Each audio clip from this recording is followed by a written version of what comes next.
এটি মাছ ধরার কোনো উৎসব বা প্রতিযোগিতা নয়। কাউন্দিয়া গ্রামের কয়েক হাজার মানুষ এই পুকুরে এসে মাছ ধরছেন, কারণ প্রভাবশালীরা দীর্ঘদিন একটি বাঁধ দিয়ে মাছ চাষ করছিলেন। বিআইডব্লিউটি এর অভিযানে সেই বাঁধ ভেঙে দেওয়া হয়, ফলে পানি চলে গেলে জনগণ নেমে এসেছে মাছ ধরতে। বাঁধের কারণে গ্রামের ভেতর তৈরি হয়েছিল জলাবদ্ধতা। ক্ষমতাশালীদের দাপটে এই জলাশয়ে নামতে বা মাছ ধরতে পারত না কেউই।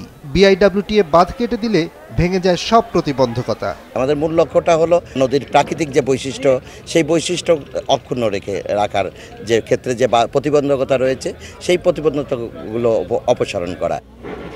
নদীর পাড়ের অবৈধ স্থাপনা উচ্ছেদের ২৩তম দিনে অভিযান চালায় কর্তৃপক্ষ। এ পর্যন্ত প্রায় ২,৮০০ ছোট বড় অবৈধ স্থাপনা উচ্ছেদ করা হয়েছে। নতুন করে যেন স্থাপনা তৈরি না করতে পারে, তাই এবার অবৈধ স্থাপনাগুলো একেবারে মাটির সঙ্গে মিশিয়ে দেওয়া হচ্ছে। যেন তেন প্রকারের উচ্ছেদ অভিযানে এবার নেই। এবার কিন্তু আমরা একেবারে টেকসইভাবে এই অভিযান পরিচালনা করছি। কাউকে ছাড় দেওয়া, কারো প্রভাব প্রতিপত্তি, কারো হুমকি, কারো রক্তচক্ষু, এগুলো কিন্তু আমলে নেওয়া হচ্ছে না।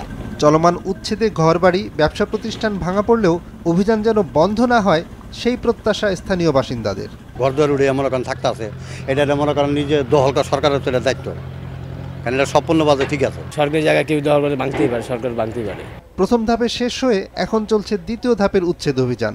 এপ্রিলে শুরু হবে তৃতীয় ধাপের উচ্ছেদ কার্যক্রম। আব্দুল্লাহপুরে গিয়ে শেষ হবে এই অভিযান।